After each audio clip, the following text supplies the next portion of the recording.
Muchísimas gracias. Thank you very much. Good afternoon, everyone. Good afternoon. Buenas tardes. Buenas tardes. Okay. I was gratified by the fact that our special speaker last night, Prime Minister Gonsalves of St. Vincent and the Grenadines, did not leave out the 100 million persons of Central and South America, since their experience with colonial exploitation is the same as that of the Caribbean and Africa. The impact of slavery and the resultant crimes against humanity that must be addressed as part of the reparation process has affected Central and South America from the inception of the advent of the European to the Americas, and still exists in sophisticated forms even up to date.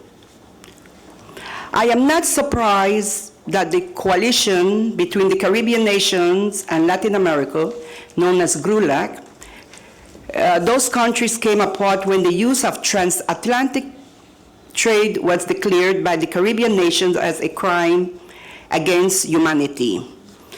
At the World Conference Against Racism, Xenophobia, and all other forms of racial discrimination, held in Durban, South Africa in 2001, since Spain, also and Portugal, were guilty parties during the period of exploitation of slavery, and the descendants of the colonizers have conspired to retain the power to deprive people of African descent and indigenous peoples of their assets, including their land and their ability to develop and complete if given an opportunity.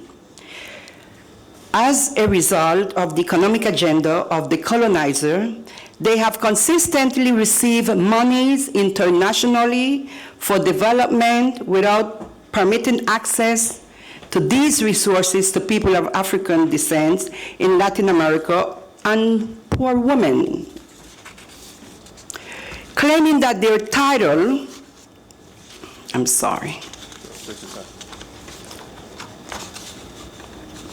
sometimes they claim that people of African descent self-discriminate and do not apply for access to economic development funds from international sources. And that is quite notable to me because I have worked in that area of the United Nations and those many international institutions. And when it is brought to their attention that no resources goes to the particular groupings, then their justification is that they do not apply.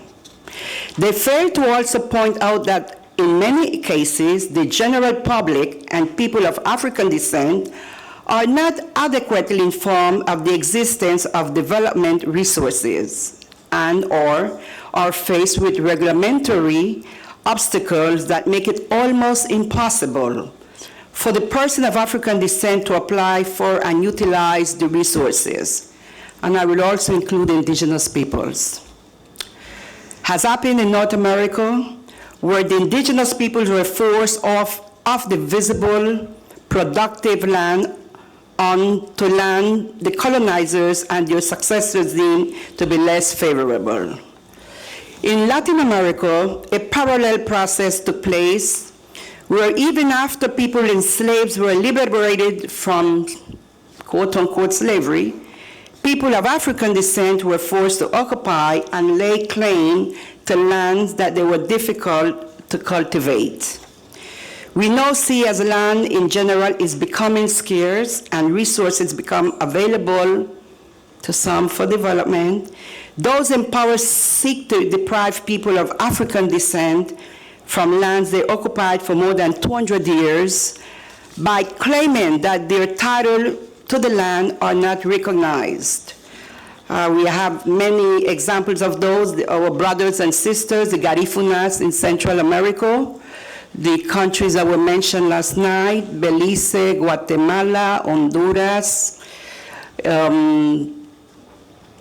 Nicaragua, with the exception of Panama and Costa Rica, that we do not have Garifunas in that area.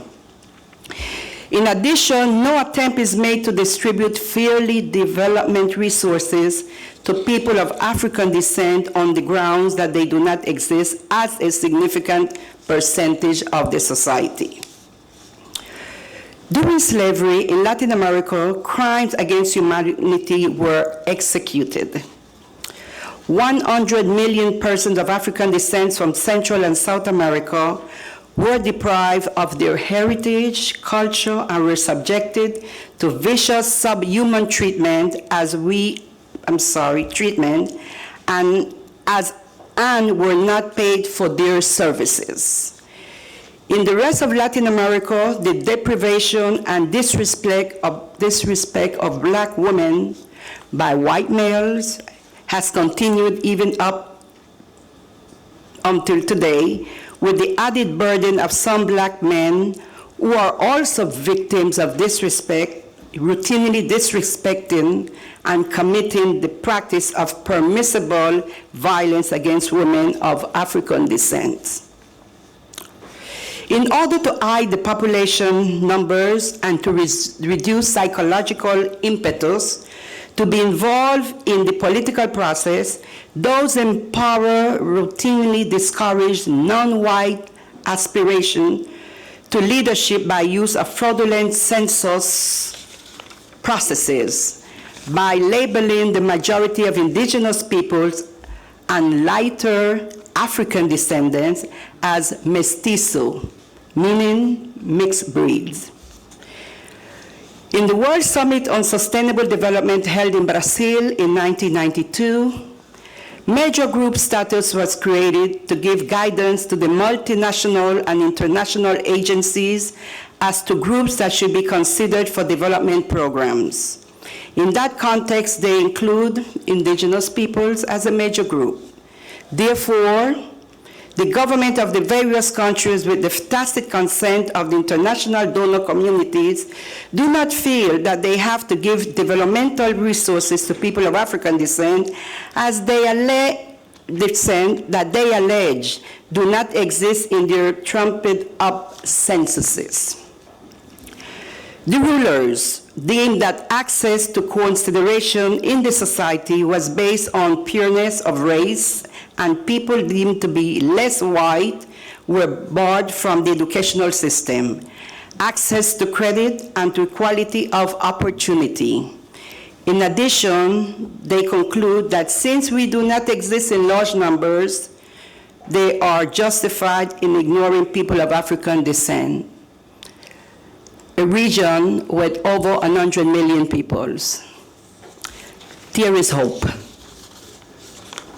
Slowly but surely, we have begun to struggle to overcome our afflictions and lack of access to development resources. In the regional meeting for the Americas held in Chile in preparation for the World Summit on Racism, we resolved to overcome the divide and conquer syndrome of these Hispanic, quote, oppressors, by agreeing that we will not accept the definitions and labels as to who we are by the oppressor. And we agreed that what binds us together is that we are people of African descent. I would like to highlight in terms of the use of the word Hispanic. While that was Stuart, who was mentioned earlier, my husband, he and I were talking about that particular definition because while throughout the period of slavery, and we know that it was Hispaniola, part of those that conquered us, we do not use that term in Latin America. It is used in the United States. And I just want to make that differentiation.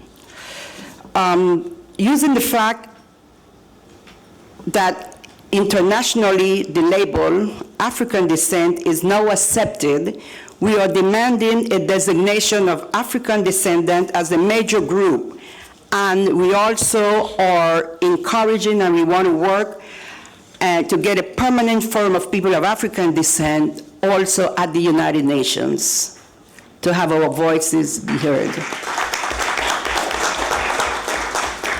We have succeeded in organizing Afro-descendant women advocacy groups in almost every country of Latin America.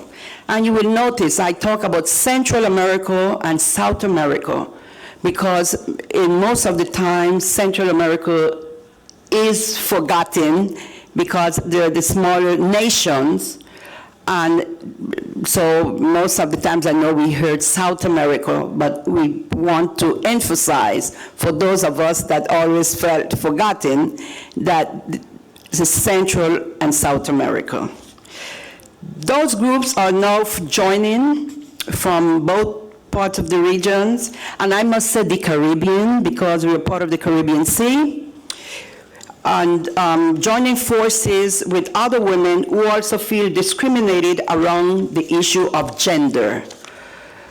Recently in Antigua, Guatemala, in Central America, there was an historic meeting of the Organization of American States, the OAS, and interestingly enough, there was a coalition of women of African descendants, indigenous peoples, and gender activists coming together who have gotten the Central American governments to adopt the resolution designating that discrimination on the basis of women and gender and race are a human rights violation.